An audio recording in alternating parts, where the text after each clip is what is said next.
السلام علیکم ورحمۃ اللہ وبرکاتہ۔ الحمد للہ رب العالمین، الصلاۃ والسلام علی رسولہ الکریم وعلی آلہ وصحبہ اجمعین۔ اعوذ باللہ من الشیطان الرجیم، بسم اللہ الرحمن الرحیم۔ ما کان لبشر ان یؤتیہ اللہ الکتاب والحکم والنبوۃ ثم یقول للناس کونوا عبادا لی من دون اللہ ولكن كونوا ربانيين بما كنتم تعلمون الكتاب وبما كنتم تدرسون ولا يأمركم أن تتخذوا الملائكة والنبيين أربابا أيأمركم بالكفر بعد إذ أنتم مسلمون۔ یہ آیت نمبر 79 سے آج ہم پڑھ رہے ہیں۔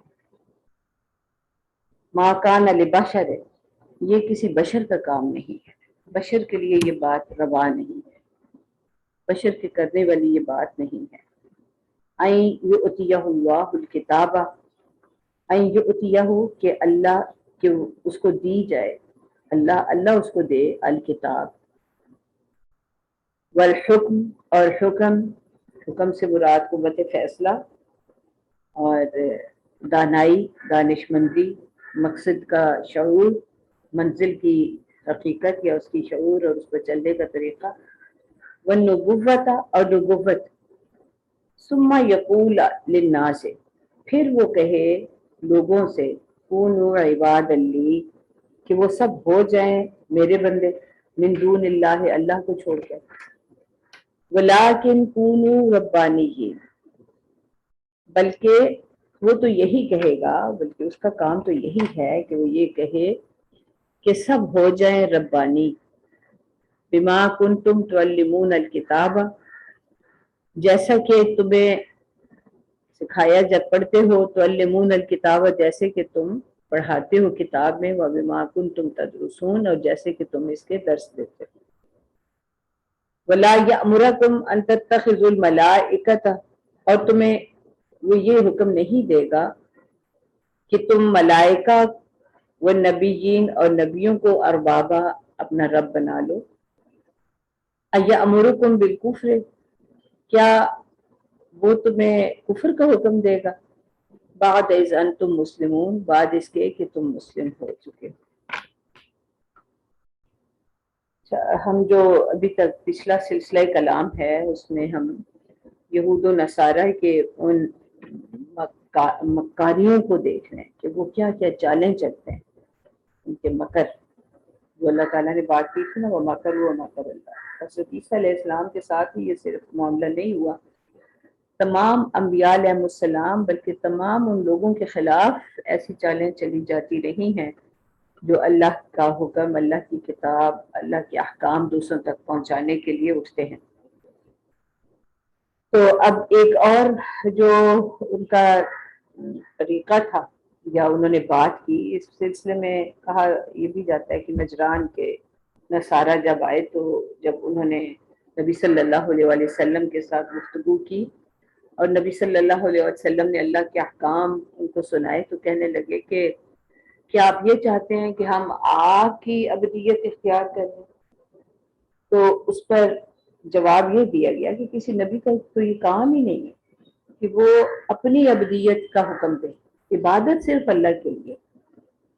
اللہ کو چھوڑ کر کسی اور کی ابدیت نہیں اختیار کی جا سکتی۔ یہ اس لحاظ سے بہت ہی اہم حکم ہے اور اہم آیت ہے کہ جس نے صاف یہ بات واضح کر دی کہ ابدیت جو ہے نا وہ صرف اللہ کا حق ہے، اور کوئی نبی جو ہے، کسی نبی نے بھی کبھی ایسا نہیں ہوا کہ وہ لوگوں سے یہ کہے کہ کونو عباد لی کہ میرے بندے بن جاؤ۔ اطاعت کا ضرور حکم ہے، اور اطاعت جو ہے اس کے بارے میں اللہ تعالیٰ خود نبیوں کے بارے میں یہ گواہی دیتے ہیں کہ نبی اپنے پاس سے کچھ نہیں کہتے، وہ تو وہی کچھ کہتے ہیں جو انہیں وحی کی جاتی ہے، یعنی وہ اللہ اور بندوں کے درمیان ایک واسطہ ضرور ہے کہ اللہ کے احکام بندوں تک پہنچاتے ہیں اور انہیں سکھاتے ہیں کہ وہ اللہ کی ابدیت کیسے اختیار کریں، یعنی اللہ کی ابدیت کے طریقے تو وہ بتاتے ہیں، لیکن اپنی ابدیت جو ہے نا اس کے لیے انہوں نے کبھی نہیں کہا. اپنی ابدیت کا مطلب یہ، عبادت کا لفظی مطلب ہی یہ ہے کہ غلامی اختیار کر لینا، کسی کے ساتھ ایسا معاملہ کرنا کہ بس میں نے تو صرف اس کا حکم ماننا ہے، اس کا جو یہ مجھے کہے گا بس میں وہ کروں. تو یہ بات جو ہے نا صرف اللہ کی عبادت، صرف اللہ کا حق ہے. اور تمام انبیاء علیہ السلام کی بنیادی جو ان کا پیغام ہے وہ یہی کہ اللہ ہی کی عبودیت اختیار کی جائے. یہاں پر اب 3 چیزوں کا ذکر ہے کہ نبی صلی اللہ علیہ وسلم کو یا انبیاء علیہ السلام کو 3 چیزیں دی گئیں. الکتاب سے مراد ہمیشہ یہی لیا گیا ہے کہ جو وحی ان پر ہوتی ہے یا جو وحی کے ذریعے یا کتاب کی صورت میں ملتی ہیں چیزیں وہ ہو جاتی ہیں. اور حکم بھی تمام انبیاء علیہ السلام کی بنیادی ایک صفت بھی ہے. حکم کا لفظی مطلب تو یہی ہوتا ہے نا کہ کوئی فیصلہ کر دینا، اسی لیے حاکم کہتے ہیں یا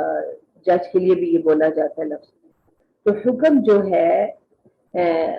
فیصلہ کرنے کے معنوں میں بھی ہوتا ہے اور طریقہ کار بتانے کے معنوں میں بھی ہوتا ہے. حاکم جو ہے وہ قانون بھی دیتا ہے اور قانون پر چلنے کے طریقے بھی بتاتے ہیں. تو قرآن میں مختلف اس کے انداز میں یہ بات آئی ہے. تو یہ قوت فیصلہ کے معنوں میں بھی آیا ہے، بصیرت کے معنوں میں بھی آیا ہے. مجھے جو بات سمجھ آتی ہے وہ یہی کہ اصل چیز یہی ہے کہ جو حکم دیا جائے، جو اللہ تعالیٰ کی طرف سے ایک قانون ضابطہ آ جائے، پھر نبی جو ہے نا وہ بس یہی بتاتے ہیں کہ اب اس ضابطے کو کیسے نافذ کرنا ہے، کیسے اس کے مطابق چلنا ہے، اور اصل منزل کون سی ہے جس کے حصول کی جو ہے نا وہ کوشش کرنا ہے. وہ سارا طریقہ کار، وہ سارے اونچ نیچ جو اس راستے میں آ سکتی ہیں، ان سے جو آگاہی دی جاتی ہے، تو یہی وہ حکم ہے جو اللہ تعالیٰ انبیاء علیہ السلام کو عطا فرماتے ہیں. اور انبیاء علیہ السلام نے اسی طریقے سے اپنی امت کو، اپنی ملت کو، اپنے متبعین کو آگاہ فرمایا.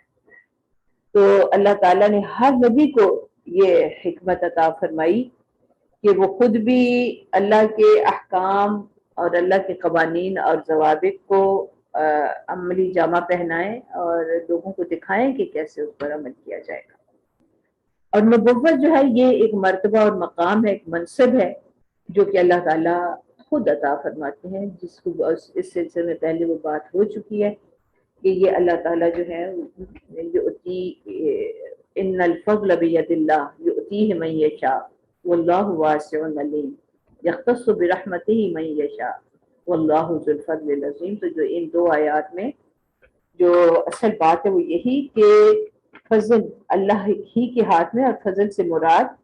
اللہ تعالیٰ کے احکام کا علم ہے اور اللہ تعالیٰ کی اس بڑے منصب کی ادائیگی جو اس کا جو وہ فائز کرتے ہیں. یہ نبوت سب سے بڑا فضل ہے جو کسی کو عطا کیا جائے، اور اس کے لیے اللہ تعالیٰ خود ہی چنتے ہیں لوگوں کو، اور جس کو بھی چنے اللہ تعالیٰ نے خود چنا ہے، خود اس منصب پر فائز کیا. تو کہتے ہیں کہ اس لیے وہ خود واسع علیم، ان کا اپنا علم ہے جس کی بنیاد پر یہ فیصلے کرتے ہیں، اور انہیں اس معاملے میں کسی سے مشورے لینے کی ضرورت نہیں. تو تمام انبیاء علیہ السلام کا بنیادی پیغام یہی تھا کہ وہ اللہ کی عبودیت اختیار کرے، اور اتباع کا انہوں نے ضرور کہا کہ اس معاملے میں اللہ کی عبودیت کے لیے میری اطاعت کروں، یعنی میں تمہیں بتاؤں گا کہ عبادت کیسے کی جائے گی. تو اللہ تعالیٰ یہاں پہ صاف یہ بات کہہ رہے ہیں کہ کسی بشر یعنی نبیوں کے بارے میں بھی گویا کہ یہ بھی اعلان کر دیا گیا کہ وہ بشر ہی ہیں. ما کان لبشر ہے، گویا کہ بشر ہی کو یہ تینوں چیزیں عطا کی گئی، یعنی ان کی بشریت جو ہے نا وہ ختم نہیں ہو جاتی نبوت ملنے کے بعد، وہ بشر ہی رہتے ہیں، لیکن ان کا جو منصب ہے اس کا یہ تقاضا ہے کہ وہ طریقہ بتائیں کہ کس طرح اللہ کی عبادت کی جائے. تو وہ اپنی عبادت کو حکم نہیں دیتے، وہ تو یہی کہتے ہیں کہ کونوا ربانیین، کہ ربانی بن جاؤ. ربانی کے لفظی مطلب جو ہوتا ہے نا وہ یہ کہ اللہ والے بن جاؤ. یہ عبرانی میں بھی ربی وغیرہ اس کا یہی مفہوم ہے، اور تورات میں ایسا ہی یہ لفظ آیا ہوا ہے. تو معنی اور یعنی وہاں پہ معنی کے لحاظ سے بھی یہ جیسا تورات میں ہے یا عبرانی میں ہے وہ تقریباً ویسے ہی معنی جو ہے عربی میں بھی ہے. تو اس میں خاص طور پہ جو بات کہی گئی ہے وہ یہ کہ ہر عقل سلیم جو ہے وہ یہ سمجھے گی کہ کیسے ممکن ہے کہ ایک انسان جس کو اللہ تعالیٰ کتاب حکمت اور نبوت سے سرفراز فرمائے وہ پھر لوگوں کو اللہ کے بجائے اپنا بندہ بننے کی دعوت دے. تو مطلب یہ ہے کہ یہ بدعات وہ قوانین اور وہ ضابطے جن کو انبیاء علیہ السلام سے منسوخ کیا جاتا ہے، اور خاص طور پر نصارہ نے جو یہ معاملہ کیا کہ حضرت عیسیٰ علیہ السلام ہی سے منسوخ کی باتیں. تو یعنی حضرت عیسیٰ علیہ السلام نے بھی یہ نہیں کہا تھا کہ میرے بندے بن جائیں، یہ کسی نبی نے بھی ایسا نہیں کہا، بلکہ وہ تو ان کا تو بنیادی منشا ہی یہ رہا اور مقصد ہی یہ رہا کہ وہ لوگوں کو دوسروں کی بندگی اور غلامی سے نجات دلا کر صرف اللہ تعالیٰ کی بندگی اور غلامی میں لے آئے. تو یہ ایسا نہیں ہو سکتا کہ اللہ تعالیٰ تو انہیں انسانوں کی رہنمائی کے لیے بھیجیں اور وہ خود جو ہیں ان کے مالک بن بیٹھے. تو یہ سب سے بڑی تہمت ہے جو کسی اللہ کے رسول یا نبی پر لگائی جائے. تو جو نبی جو دعوت دیتے ہیں اس کو تو صرف یہ کہ وہ اللہ کے تمام لوگ جو ہیں وہ اللہ والے بن جائیں، اللہ تعالیٰ کی ابدیت اختیار کرنے والے بن جائیں. تو جس طرح وہ یہ نہیں کہہ سکتے کہ بھی میرے بندے بن جائے، اسی طرح وہ یہ بھی نہیں کہہ سکتے کہ فرشتوں کے ابدیت اختیار کرو، جو آگے کہ ولا یامرکم ان تتخذوا الملائکۃ، اور نہ وہ تمہیں یہ حکم دیتے ہیں کہ تم ملائکہ کو پکڑ لو والنبیین اور بابا، یعنی نہ تو کسی نبی نے اپنی ابدیت کی دعوت دی اور نہ یہ کہا کہ وہ دوسرے انبیاء علیہ السلام یا ملائکہ کو اپنا معبود بنا لیں. تو یہی یامرکم بالکفر بعد اذ انتم مسلمون، یعنی کیا نبی جو ہے وہ تمہیں کفر کا حکم دیں گی بعد اس کے کہ تم مسلم ہو. یعنی نبی کی بنیادی پیغام تو یہ ہے کہ تمام لوگ جو ہیں وہ مسلم بن جائیں. ہر نبی کی بنیادی دعوت جو ہے وہ اسلام کی دعوت ہے، اور ہر نبی کے متبعین اگر وہ سچ مچ اتباع کرتے ہیں اور ایمان لاتے ہیں تو وہ مسلم ہیں. اور ہر نبی کے متبعین کا یہ کام ہے یا ان سے جو میثاق اب اگلی آیت جو ہے وہ اس میثاق کے معاملے میں ہے کہ جو تمام انبیاء علیہ السلام سے لیا گیا اور تمام انبیاء علیہ السلام کے پیروکاروں سے لیا گیا. تو جب اس میثاق کی پابندی کی جائے اور اس میثاق کا لحاظ رکھا جائے، اس معاہدے کا لحاظ رکھا جائے جو ان سے لیا گیا ہے، تو وہ مسلم رہتے ہیں. اور جب اس میثاق سے وہ ہٹ جائیں تو پھر مسلم بھی نہیں ہوتے. گویا کہ یہ میثاق جو ہے یہی اسلام کا فیصلہ کرتا ہے کہ کون مسلم ہے اور کون نہیں. اب ہم اس سے اگلی آیت کو دیکھتے ہیں. وَإِذْ أَخَذَ اللَّهُ، اور جب اللہ نے لیا میثاق النبیین، میثاق نبیوں سے. اچھا یہ اس آیت کے نا دو اس میثاق النبیین اس کے دو مفہوم دیے گئے. ایک یہ کہ نبیوں سے میثاق لیا اور دوسرا یہ کہ نبیوں کے بارے میں میثاق لیا، کہ تمام انسانوں سے نبیوں کے بارے میں میثاق لیا. چلیے ابھی ہم آیت پوری پڑھ لیتے ہیں پھر ہم اس پہ اس تفصیل سے اس کی بات کرتے ہیں. تو میثاق ان دونوں باتیں ہو سکتی ہیں کہ نبیوں سے لیا یا نبیوں کے بارے میں لیا گیا، عام انسانوں سے، تمام انسانوں سے. لما آتیتکم من کتاب، کہ یہ جو تمہیں کتاب دی گئی ہے، لما آتیتکم جو میں نے دی ہے، من کتاب و حکمت اور حکمت، ثم جاءکم رسول، پھر اگر تمہارے پاس کوئی رسول آ جاتے ہیں، مصدق جو تصدیق کرتے ہیں، لما معکم اس چیز کی جو تمہارے پاس پہلے سے موجود ہے، لتؤمنن بہ تو تم ضرور ان پر ایمان لانا، ولا تنصرن اور ان کی ضرور مدد کرنا.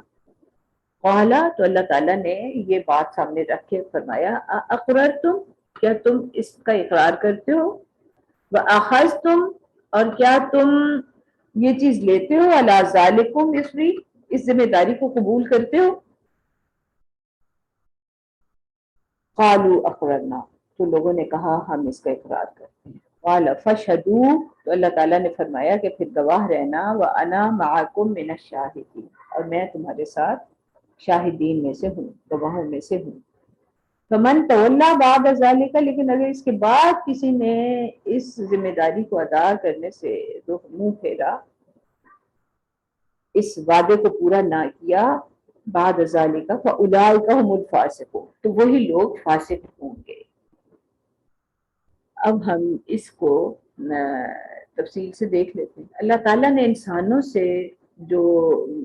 وعدے لیے ہیں ان میں سے سب سے پہلا میثاق جس کا ذکر قرآن میں آیا ہے وہ تو وہی ہے جس کو عہد الست کہتے ہیں، کہ جب اللہ تعالیٰ نے تمام ارواح کو پیدا فرمایا جن کو اللہ تعالیٰ نے بھیجنا تھا، پیدا کرنا تھا، تو ان سب سے ایک وعدہ لیا کہ الست بربکم یعنی کیا میں تمہارا رب نہیں ہوں؟ اور اس وقت تمام انسانوں نے یہ گواہی دی یا اس بات کا اقرار کیا کہ جی ہم آپ کو اپنا رب تسلیم کرتے ہیں۔ یہ وہی ربوبیت والی بات آ گئی ہے جو ابھی چل رہی ہے پیچھے، کہ کوئی نبی یہ نہیں کہے گا کہ تم عباد لی ہو جاؤ یا مجھے اپنا رب بنا دو، اربابا من دون اللہ، جو پہلے بھی بات آ چکی ہے۔ تو ان تمام انسانوں نے اس بات کی گواہی دی، اور اس عہد کا اثر جو ہے نا وہ آج بھی ہر انسان اپنی فطرت میں پاتا ہے، اور ہر انسان فطرتاً اللہ تعالیٰ کے ساتھ ایک تعلق قائم کرتا ہے، اس کے اندر ایک طلب ہے اللہ تعالیٰ کے ساتھ جڑنے کی، اور جب اس کے سامنے بات کھل جاتی ہے، اگر اس کے اپنے مفادات اس پر غلبہ نہ پالیں، اس کی خواہشات اس پر غلبہ نہ پالیں، تو وہ اس کو پہچان جاتا ہے، اور وہ وعدہ اس کے اندر سے ایک بات اٹھتی ہے، وہ کہتا ہے کہ صحیح بات تو یہی۔ تو ایک وعدہ تو وہ اس وقت لیا گیا تمام انسانوں سے جس کو عہد الست کہا جاتا ہے۔ ایک عہد جو کہا گیا ہے وہ یہ کہ وہ صرف انبیاء علیہ السلام سے لیا گیا، جس کا ذکر سورہ انعام میں بھی آگے چل کے آئے گا، اور سورہ شورى میں بھی اس کا کچھ ذکر ہے۔ تو وہ میثاق انبیاء علیہ السلام سے جو لیا گیا، اور یہاں بھی اگر اس آیت کو انبیاء علیہ السلام کی طرف منسوب کیا جائے تو یہاں بھی یہ کہا جا سکتا ہے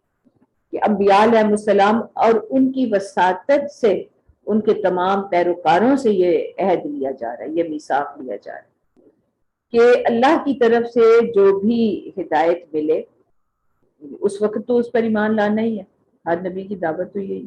لیکن ایک میثاق یہ لیا جاتا ہے کہ آپ کے بعد جو نبی آئیں گے اور جو بھی دوبارہ کوئی ایسے رسول آئیں، کوئی نبی آئیں جو پہلی شریعت کی تصدیق کرنے والے ہوں، تو وہ اسی سلسلے کے لوگ ہوں گے، تو ان کی مدد کرنا اور ان پر ایمان لانا یہ بھی تمہارے لیے لازم ہے۔ اور یہی عہد یعنی اگر ہم یہاں پر میثاق النبیین کے دونوں معنی اگر لیں، اگر نبیوں سے لیا گیا ہے یا نبیوں کی یا عام انسانوں سے لیا جا رہا ہے، یعنی یہاں پہ مفعول تو انسان ہوں گے، مطلب یہ کہ انبیاء سے میثاق لیا گیا،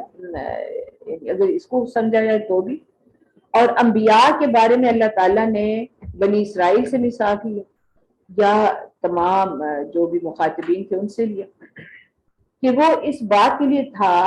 کہ چونکہ پہلے جو مخاطبین ہیں کسی نبی کے پیروکار ہیں وہ کتاب اور حکمت کے حامل اور امین بنائے گئے ہیں، تو اس لیے ان کے اس منصب کا فطری تقاضا یہ ہے کہ ان کے بعد بھی جو نبی آئے، خاص طور پر نبی صلی اللہ علیہ وآلہ وسلم کے بارے میں،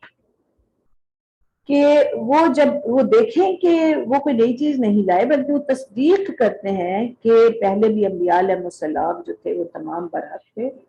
اور ان کی شریعت جو تھی واجب الاتباع رہی ہے، تو چاہیے کہ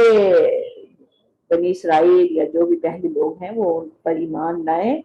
ضرور ایمان لائیں، لام جو ہے تاکید کے لیے بھی ہے، لَتُؤْمِنُنَّ بِهِ وَلَتَنْصُرُنَّهُ، اور وہ ضرور ان کی مدد کریں، اور اس بات پر اس کو خاص طور پہ اسری ایک بوجھ جو ہے وہ ذمہ داری کے معنوں میں، کہ کیا میری جانب سے جو یہ ذمہ داری تمہیں دی جا رہی ہے کیا تم اس کا اقرار کرتے ہو؟ قالوا اقررنا، تو یہ اقرار انہوں نے کیا۔ یہی چیز سورہ مائدہ میں بھی اس عہد کا ذکر ہے، اور وہاں پہ وَلَقَدْ أَخَذَ اللَّهُ مِيثَاقَ بَنِي إِسْرَائِيل، وہاں پہ خاص طور اب یہاں پر تو میثاق النبیین کہا گیا نا، وہاں پہ اخذ اللہ میثاق بنی اسرائیل، بنی اسرائیل سے میثاق لیا گیا، وہاں پہ اس چیز کو اور بھی واضح کر دیا۔ وَبَعَثْنَا مِنْهُمُ اثْنَيْ عَشَرَ نَقِيبًا، کہ ہم نے انہیں 12 نقیب اٹھائے۔ وقال اللہ، اور اللہ تعالیٰ نے فرمایا انی معکم، میں تمہارے ساتھ ہوں۔ لیکن مشروط ہے یہ ساتھ اللہ تعالیٰ کا، کن چیزوں کے ساتھ؟ لئن اقمتم الصلاۃ، اگر تم صلاۃ کا نظام قائم کرتے ہو، وآتیتم الزکاۃ، اور زکوٰۃ ادا کرتے ہو، وآمنتم برسلی، اور تم میرے رسولوں پر ایمان لاؤ، وعزرتموہم، اور تم ان کی عزت کرو، ان کو قوت دو، ان کا ساتھ دو، وَأَقْرَضْتُمُ اللَّهَ قَرْضًا حَسَنًا، اور اللہ کو قرض حسنہ دیتے رہو۔ لَأُكَفِّرَنَّ عَنْكُمْ سَيِّئَاتِكُمْ، تو پھر اللہ تعالیٰ فرماتے ہیں کہ پھر میں ضرور تمہارے گناہوں کو مٹا دوں گا، وَلَأُدْخِلَنَّكُمْ جَنَّاتٍ تَجْرِي مِن تَحْتِهَا الْأَنْهَارُ، اور میں ضرور تمہیں ایسے باغات میں داخل کروں گا جن میں نہریں بہتی ہوں۔ فَمَنْ كَفَرَ بَعْدَ ذَلِكَ مِنْكُمْ فَقَدْ ضَلَّ سَوَاءَ السَّبِيلِ، اب یہ جو کفرہ ہے وہ ان تینوں باتوں کا کفر ہو گیا نا، ایک صلاۃ کا نظام ختم کرنا، دوسرا زکوٰۃ کی ادائیگی سے بچنا، اور تیسرا جو ہے آمنتم برسلی، کہ جو بھی رسول آتے ہیں، ظاہر ہے اس وقت تو ان رسولوں پر ایمان لائے ہوئے، تو مقصد یہ تھا کہ ان کے بعد جو رسول آئیں گے ان پر بھی ایمان لانا ہے اور ان کا بھی اتباع کرنا ہے۔ تو پھر یہ وعدہ ہے کہ لَأُكَفِّرَنَّ عَنْكُمْ سَيِّئَاتِكُمْ، تو اگر یہ وعدہ جو ہے پورا نہیں کیا جاتا تو پھر باقی وعدے بھی دیکھیں، معاہدے جو ہوتے ہیں نا وہ دو طرفہ ہی ہوتے ہیں، اگر ایک فریق جو ہے اپنے وعدوں کو پورا نہیں کرتا نا، وہ خود بخود کل عدم ہو جاتا ہے، وہ معاہدہ ختم ہو جاتا ہے۔ جب تک دونوں فریق اس کی پابندی کا اقرار کریں وہ برقرار رہتا ہے، اور ایک فریق بھی ان میں سے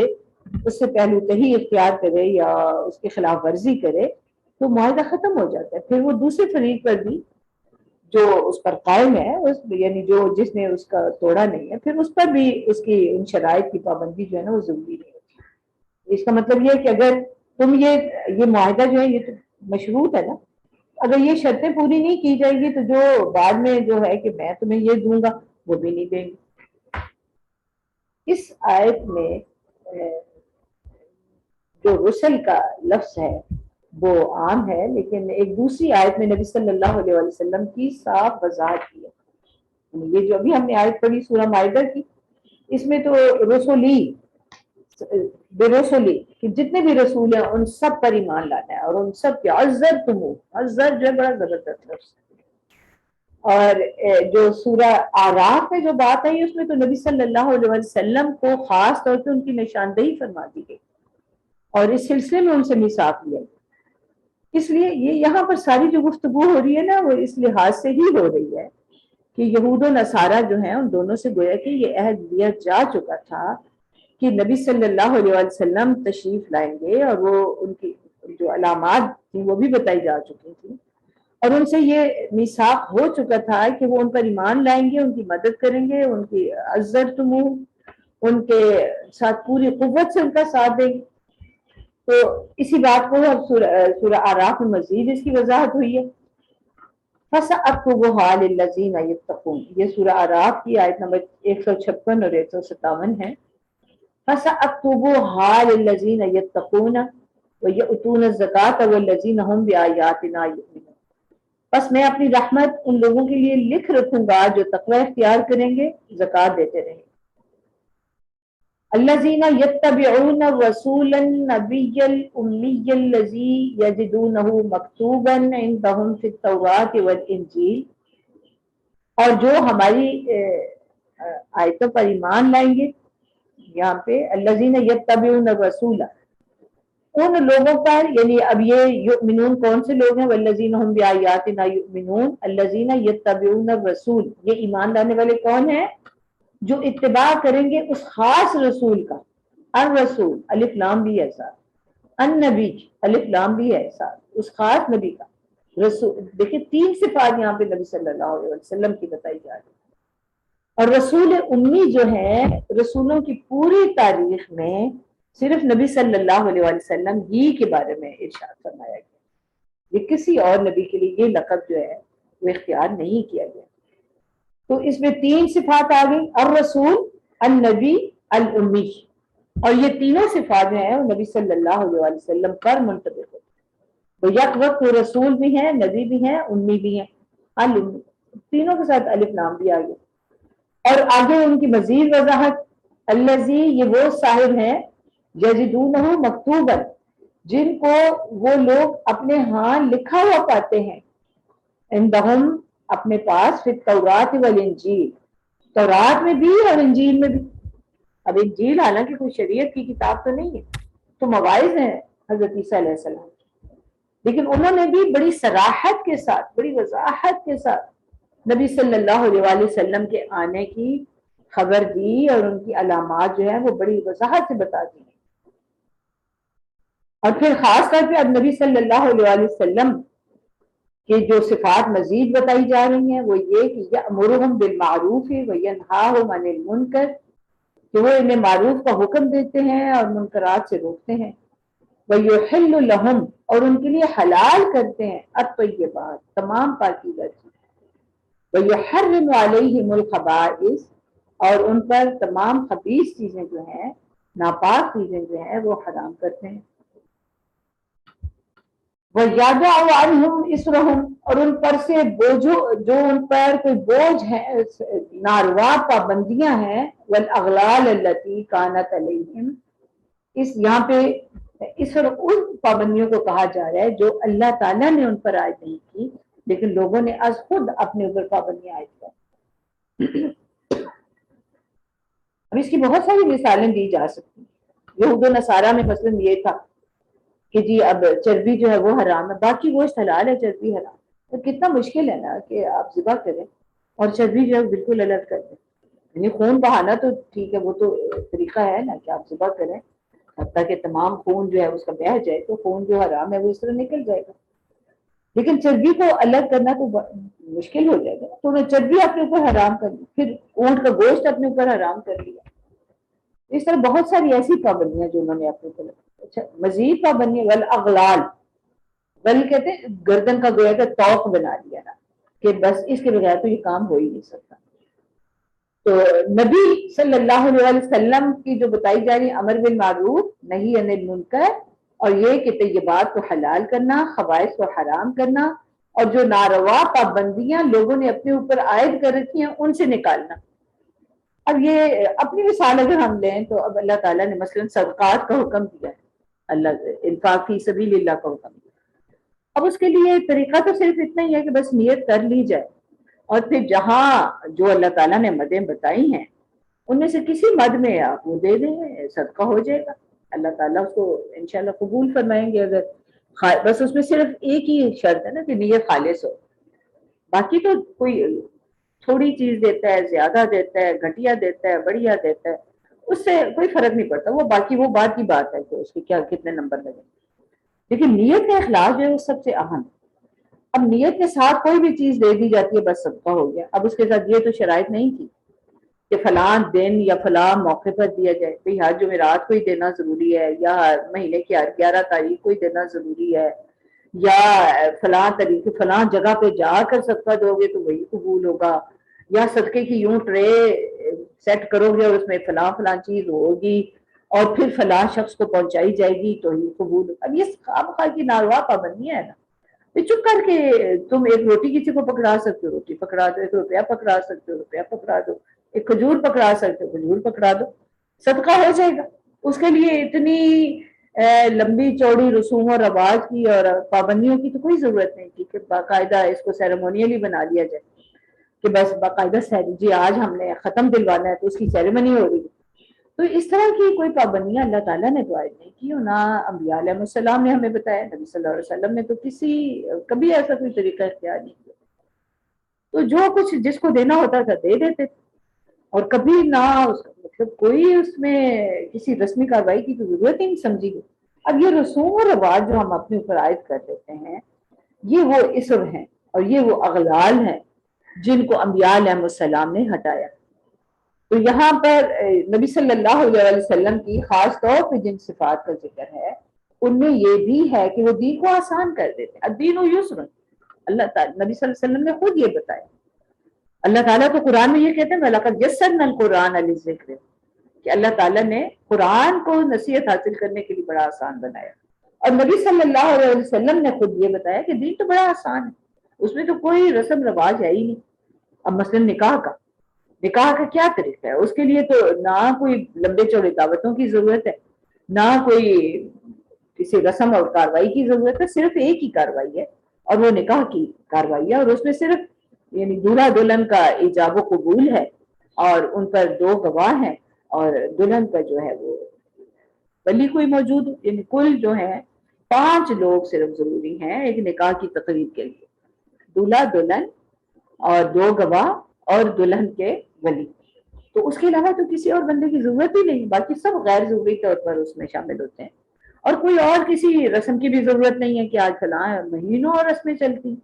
اور مہینوں تیاری میں لگ جاتے ہیں کہ جی ابھی تو ہم کر نہیں سکتے. بھئی سب سے اہم چیز جو ہوتی ہے وہ عفت و عصمت کی حفاظت ہوتی ہے، اور اس کے لیے نکاح کا دورانیہ جو ہے وہ تو 2 نفل نماز پڑھنے میں بھی زیادہ دیر لگتی ہے، اس سے بھی کم وقت میں نکاح کی جو ہے نا وہ منعقد ہو جاتا ہے. تو عفت اور عصمت کی حفاظت جو ہے نا یہ سب سے اہم بات ہے جو اللہ تعالیٰ کے پیش نظر ہے. اور نبی صلی اللہ علیہ وسلم نے جو متعدد نکاح اللہ تعالیٰ نے ان کو اجازت دی اور انہوں نے فرمائے، اور جو اپنی بیٹیوں کے کیے، ان میں سے کسی میں کسی ایسی لمبی چوڑی تقریبات کا سراغ نہیں نکلا جو ہم نے اپنے اوپر عائد کر رکھی. اب کتنا بوجھ بنا لیا نا ایک نکاح کی تقریب کو، ہم نے اتنا بوجھ بنا لیا. تو اس طرح ہم نے بھی بہت سارے ہم کہہ سکتے ہیں کہ اسر اور اغلال اپنے اوپر لاد رکھے ہیں، حالانکہ نبی صلی اللہ علیہ وسلم ان کو ہٹانے کے لیے آئے تھے. تو یہاں پہ خاص طور پر نبی صلی اللہ علیہ وسلم کو کی ان علامات کو بتا کر، یعنی ان کو گویا کہ تورات اور انجیل میں بھی یہ باتیں نبی صلی اللہ علیہ وسلم کے بارے میں یا ان کا ایسا تعارف جو تھا وہ موجود تھا. اور پھر ان سے یہ عہد لیا گیا تھا کہ فالذین آمنوا بہ، بس چاہیے کہ لوگ ان پر ایمان لائیں، وعزروہ، یہ سورہ اعراف میں بھی پھر وہی لفظ ہے، اور عزروہ کہ ان کی توقیر کریں، ان کی ونصروا اور ان کی مدد کریں. عزروہ تو جو ہے نا یہ بہت ہی زیادہ مفہوم رکھنے والا لفظ ہے. اس میں عزت اور احترام دینا، اس میں ان کی توقیر کرنا، پشت پناہی کرنا. اس میں نصر جو ہے مدد ہے، مدد مال سے ہو سکتی ہے، اپنی صلاحیتوں سے ہو سکتی ہے، لیکن عزروہ جو یہ اس سے بھی زیادہ وسعت والا لفظ ہے. اور پھر یہ کہ وَاتَّبَعُوا النُّورَ الَّذِي أُنزِلَ مَعَهُ، اور پھر اس نور کا اتباع کرو جو اس کے ساتھ نازل کیا جائے گا. اولئک هم المفلحون، تب لوگ ہوں گے فلاح پانے والے. بنی اسرائیل سے تو یہ عہد لیا گیا، تو ہم سے نہیں لیا جا رہا، مطلب ہمارے اوپر بھی یہ سارے معاملات آ جائیں گے نا. تو اسی لحاظ سے مجھے تو یہ اس سے جو ایک اور نتیجہ خود کرتی ہوں میں، وہ یہ کہ یہ انبیاء علیہ السلام کے لیے تو ہے کہ بھئی پہلی امتوں سے یہ لیا گیا کہ وہ انبیاء بعد میں آنے والے نبی کی علامتیں بتائی گئیں، ان کے تعارف کروایا گیا کہ یہ علامتیں ہوں تو تم ان پر ایمان لے آنا. اور کوئی ایسے مشتبہ معاملہ نہیں رکھا گیا کہ بھئی پتہ نہیں وہ یہ ہیں کہ نہیں ہے. بڑی واضح علامات تھی، اور جو لوگ نصارہ میں سے ایمان لائے، یہود میں سے لائے، انہوں نے خود یہ گواہی دی کہ بالکل یہ تو وہی ہیں جن کی خبر ہماری کتابوں میں دی جا چکی. لیکن اب ہمیں اپنا بھی تو دیکھنا چاہیے نا، کیا ہم ان شرائط کو پورا کر رہے ہیں؟ کہ اس میں خاص طور پہ یعنی ہم کہہ سکتے ہیں جی ہم تو بڑا ادب اور احترام کرتے ہیں نبی صلی اللہ علیہ وسلم، لیکن مجھے تو لگتا ہے کہ ہم نصر بھی نہیں کر رہے. نصر وہ جو معاملہ ہے نا وہ بھی بڑا، میں تو یہ ہے کہ ان کے ہر حکم کی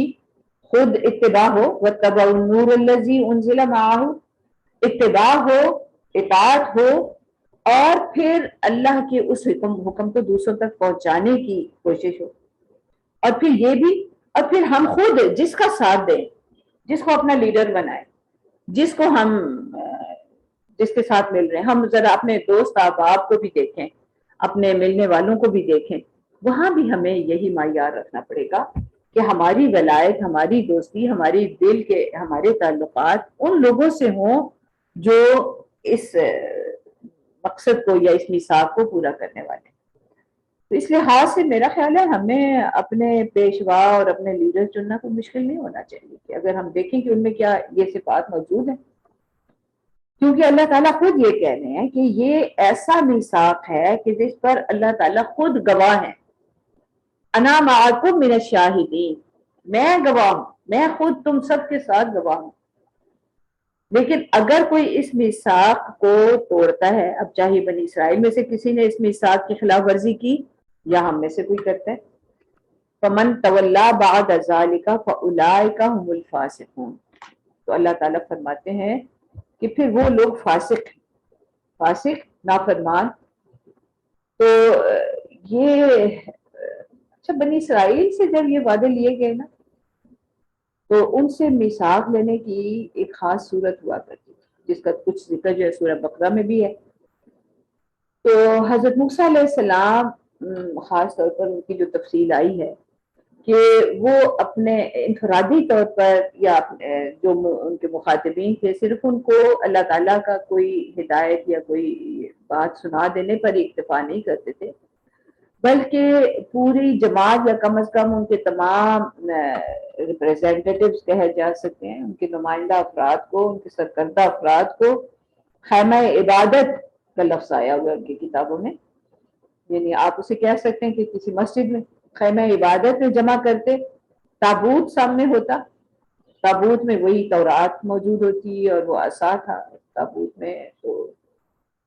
اور حضرت موسیٰ علیہ السلام بعض تذکیر کے بعد اللہ خداوند خدا کا حکم سناتے، پھر سب سے اس کی اطاعت کا اقرار لیتے، سب کے اقرار کے بعد لوگوں کو اس کا گواہ رہنے کی تاکید کرتے اور خدا کو اس پر گواہ ٹھہراتے، آخر میں اس حکم کی نافرمانی کے دنیوی اور اخروی عواقب و نتائج سے بھی آگاہ فرما دیتے۔ اس طرح گویا اللہ تعالیٰ کا ہر امر و نہی اللہ تعالیٰ اور بنی اسرائیل کے درمیان ایک عہد و میثاق کا درجہ حاصل کر لیتا۔ تو اب یہ دیکھیں نا، جس شریعت کے تحفظ کے لیے اتنا اہتمام کیا گیا، اب اس کو اگر کوئی پورا نہیں کرتا یا بعد کے لوگ اس کو نظر انداز کرتے ہیں، اس سے فرار اختیار کرتے ہیں، تو پھر اللہ تعالیٰ یہی فرماتے ہیں کہ فَفَسَقَ عَنْ أَمْرِ رَبِّهِ، کہ وہ تو جس طرح ابلیس کے بارے میں کہا گیا نا کہ وہ اپنے رب کے حکم سے نکل بھاگا، تو یہ یہاں پہ بھی کہ جو فمن تولا بعد ذلك فاولئک هم الفاسقون، اس نے وہی طرز عمل اختیار کیا جو کہ ابلیس نے اختیار کیا۔ پھر اللہ تعالیٰ فرماتے ہیں افغیر دین اللہ یبغون وله اسلم من فی السماوات والارض طوعا وکرها والیہ یرجعون، اب کیا یہ لوگ افغیر دین اللہ، کیا اللہ کی دین چھوڑ کر، اللہ کے دین کے علاوہ یبغون کوئی اور دین چاہتے ہیں، کوئی اور طریقہ اختیار کرنا چاہتے ہیں، وَلَهُ أَسْلَمَ مَنْ فِي السَّمَاوَاتِ وَالْأَرْضِ،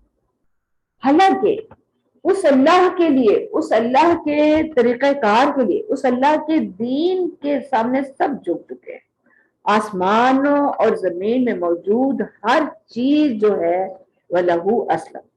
وہ اس اللہ ہی کی مسلم ہے، اس اللہ کے سامنے سرنڈر کر چکے ہیں۔ کائنات کی یعنی اسلام گویا کہ تمام کائنات کا دین ہے جس کی طرف ہمیں دعوت دی جا رہی۔ تو یعنی اللہ کا دین ازل سے اسلام ہے، یہی دین اللہ تعالیٰ نے تمام نبیوں کو دیا، رسولوں کو دیا، تمام کائنات کو دیا، سورج، چاند، ہوا، آسمان، زمین، سب اسی دین پر چلنے والے ہیں، اور دین سے مراد اللہ کے مقرر کردہ ضابطے، قوانین۔ اور ہم اس وقت دیکھتے ہیں کہ کوئی چیز، کوئی ایک سیل بھی ہمارے جسم کا جو ہے وہ اللہ کے بنائے ہوئے قانون سے فرار نہیں ہوتا، حاصل کرتا ہے، اختیار کرتا ہے، بلکہ اگر وہ اس قانون اور ضابطے پر نہیں چلتا تو بندہ جو ٹھیک نہیں رہ سکتا۔ ایک سیل بھی اگر بگڑ جائے نا جسم کا تو ہمارے جسم کا نظام ٹھیک نہیں چلتا۔ اسی طرح کائنات کی کوئی ایک چیز بھی اگر اللہ کے بنائے ہوئے قوانین کے مطابق نہ چلے تو تمام کائنات کا نظام توازن بگڑ جائے گا۔ اسی طرح اگر ہم اللہ تعالیٰ کے بنائے ہوئے قوانین اور ضابطوں کو اپنی زندگیوں پر نافذ نہیں کرتے، دیکھیں یہ دائرہ اختیار پہ ہے نا، دو دائرے ہیں ہمارے لیے، ایک یہ کہ دائرہ تکوینی ہے کہ جو اللہ تعالیٰ نے مقرر کر دیے ان پر چلنا ہے، جس طرح ہر سیل کے لیے گویا کہ مجھے بتایا گیا، ہر سیل کو بتایا گیا کہ اس نے کیسے کام کرنا، تو یہ تو تکوینی امر ہو گیا نا۔ آنکھ کا کام ہے وہ دیکھے، کان کا کام ہے کہ وہ سنے، زبان جو ہے اس کا اپنا کام، دماغ کے اپنے، دل کے اپنے، تو وہ تو اس میں تو کسی کی مجال نہیں کہ اللہ تعالیٰ کے بنائے ہوئے قانون سے سرتابی کر سکے۔ تو تھوڑا سا محدود دائرہ اختیار ہمیں دیا گیا، اور یہ بھی اللہ تعالیٰ کی اپنی کسی مشیت کے تحت ہی ہمیں جو دیا گیا۔ تو اس میں صرف یہ ہے کہ اللہ تعالیٰ نے ہمیں یہ قوانین جو ہیں، ضابطے جو ہیں، یہ انبیاء علیہ السلام کے ذریعے ہم تک پہنچائے، اور کہا کہ ان پر عمل کرتے رہو گے تو انسانی زندگی جو ہے وہ بڑی متوازن رہے گی، بڑی مطمئن رہے گی، پرامن رہے گی۔ اور اگر ان قوانین اور ضابطوں کو تم نے نظر انداز کیا تو نہ صرف یہ کہ فسق و فجور اس زمین پر پھیلے گا، بلکہ یہ دنیا جو ہے یہ فتنہ اور فساد کی آماجگاہ بن جائے گی۔ تو اس لحاظ سے ہمیں یہ سوچنے کی بات ہے کہ ہم یہ تو نہیں کر سکتے کہ زندگی اور موت کے طبعی قوانین جو اللہ تعالیٰ نے بنائے ہیں ہم اس سے کوئی گریز اختیار کر سکیں، اس سے بھاگ سکیں۔ تو پھر سوچنے کی بات یہ ہے کہ انسان اپنے محدود دائرے اختیار میں بھی اللہ تعالیٰ ہی کے بنائے ہوئے قوانین کی تابع داری کرے۔ اللہ تعالیٰ فرماتے ہیں کہ کائنات کی ہر چیز اس کی مسلم تو وہ کرن اپنی مرضی سے کرتی ہے یا کرن یا مجبوراً کرتی ہے، وَإِلَيْهِ يُرْجَعُونَ، اور اسی کی طرف سب کو لوٹ کر جانا ہے۔ تو بات یہ ہے کہ جب اگر زندگی جو ہے جو مجھے عطا کی گئی ہے، اگر میں جتنا میرا دائرہ اختیار ہے، اگر میرے دائرہ اختیار اور دائرہ تکوینی دونوں میں موافقت پیدا ہو جائے، دائرہ تکوینی تو پہلے بھی اللہ کے حکم کے مطابق چل رہے، جو اختیار ہے وہ بھی اللہ کے حکم کے مطابق چل رہے، اور انسان جو ہے اللہ تعالیٰ کی بخشی ہوئی آزادی کو اللہ ہی کی شریعت کے مطابق گزارے تو وہ فرشتوں اور نبیوں کے رنگ میں گویا کہ رنگا جائے گا۔ یہی اسلام ہے، یہی صبغۃ اللہ ہے، یہی اللہ کا دین ہے۔ حضرت آدم علیہ السلام سے لے کر نبی صلی اللہ علیہ وسلم تک تمام انبیاء علیہ السلام نے اسی دین فطرت اور اسی دین کائنات کی دعوت دی۔ اب اگر اس سے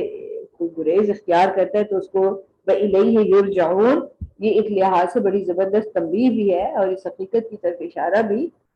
کہ جس طرح زندگی میں اللہ تعالیٰ کے قانون سے فرار کی کوئی راہ نہیں ہے،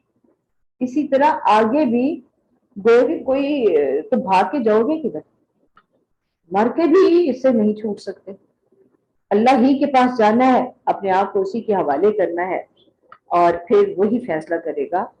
کہ تم کیا کر کے آئے۔ تو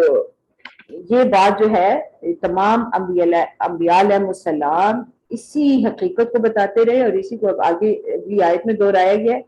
قُلْ آمَنَّا بِاللَّهِ، آپ تو یہ اقرار کر دیں، آپ تو یہ اعلان کر دیں کہ ہم ایمان لائے اللہ پر، وما انزل علینا، اور اس چیز پر جو ہم پر نازل ہوئی، وما انزل علی ابراہیم و اسماعیل و اسحاق و یعقوب والاسباط وما اوتی موسیٰ و عیسیٰ والنبیون من ربہم۔ یہ آیت جو ہے یہ ایک لحاظ سے کلمہ جامع کلمہ ہے، جو کہ سورہ بقرہ میں بھی بالکل اسی طرح یہ آیت جو ہے وہ آئی ہے،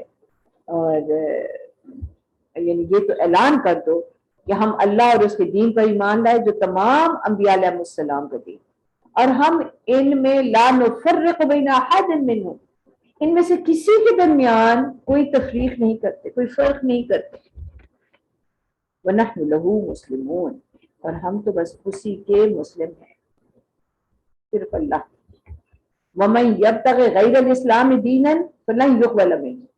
اور جو اسلام کے سوا کسی اور دین کا طالب بنے گا تو وہ اس سے ہرگز قبول نہیں کیا جائے گا. وَهُوَ فِي الْآخِرَةِ مِنَ الْخَاسِرِينَ، وہ آخرت میں خسارہ پانے والوں میں سے ہوگا، نامراد لوگوں میں سے ہوگا، ناکام لوگوں میں سے ہوگا. تو اسلام کے حق میں دلائل واضح کر دینے کے بعد اب یہ صاف الفاظ میں اعلان فرمایا جا رہا ہے کہ جو لوگ اسلام کے سوا کسی اور دین کے طالب بنیں گے یا اس پر جمے رہیں گے یا اس کو اختیار کریں گے یا اس پر چلیں گے، وہ کوئی یہودی ہو، نصرانی ہو یا جو بھی کوئی اور، تو اللہ کے ہاں پھر اس کا مطلب اللہ کے ہاں وہ طرز عمل جو ہے وہ قابل قبول نہیں ہے، اور آخرت میں جب اللہ کے پاس پہنچیں گے تو اللہ تعالیٰ کی نامراد اور ناکام محروم ٹھہرے. وہاں کے لیے پھر جو اللہ تعالیٰ نے وعدے کیے ہوئے ہیں پھر ان میں سے کچھ ان کو حاصل نہیں. اللہ تعالیٰ ہمیں صحیح طرز عمل اختیار کرنے کی توفیق عطا فرمائے، اتباع کی توفیق عطا فرمائے، اور صحیح علم، فہم اور عمل جو ہے وہ ہم حاصل کرتے ہیں. وآخر دعوانا الحمدللہ.